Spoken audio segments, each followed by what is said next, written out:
day everyone, I am Jim Sabon and today we're talking about the film called Unfriended Dark Web, directed by Stephen Sosko. Unfriended Dark Web is a horror film about a young man who finds a laptop containing disturbing files and videos.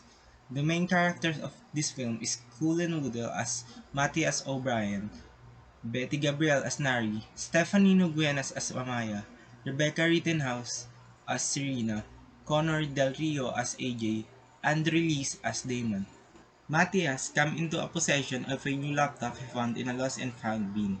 During a video chat with his friends, he discovers the laptop original owner, who goes by the name Charon, is a member of a dark web criminal organization.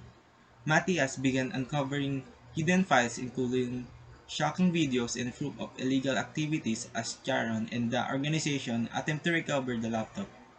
The friends are systematically targeted and manipulated in a deadly game, all conducted through their respective devices, revealing the terrifying reach of the dark web.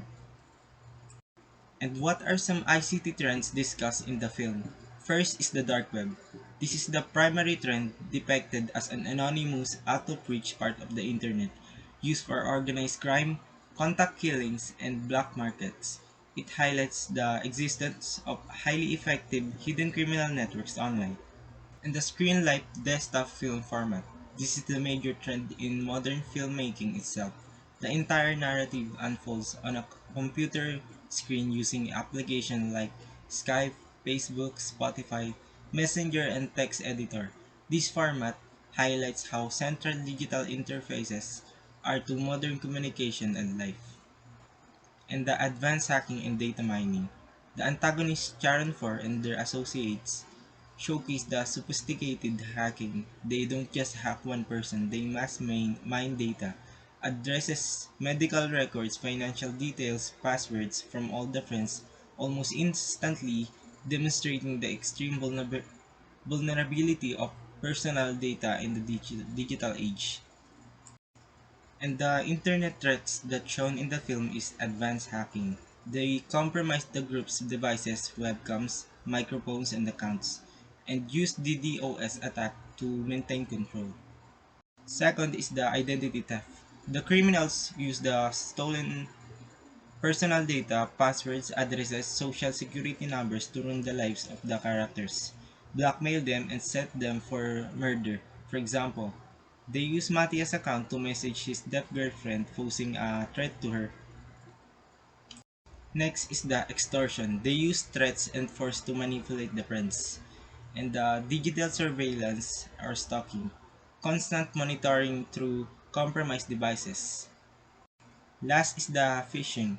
The criminals trick and manipulate the characters by exploiting the relationships and vulnerabilities. They use Amaya's deafness and the friends' trust into Matthias to carry out their plan. And the lessons that I've learned in the film is do not take found devices lightly. The most immediate lesson is the danger of acquiring and using a device like laptop or phone without totally wiping its previous data and history.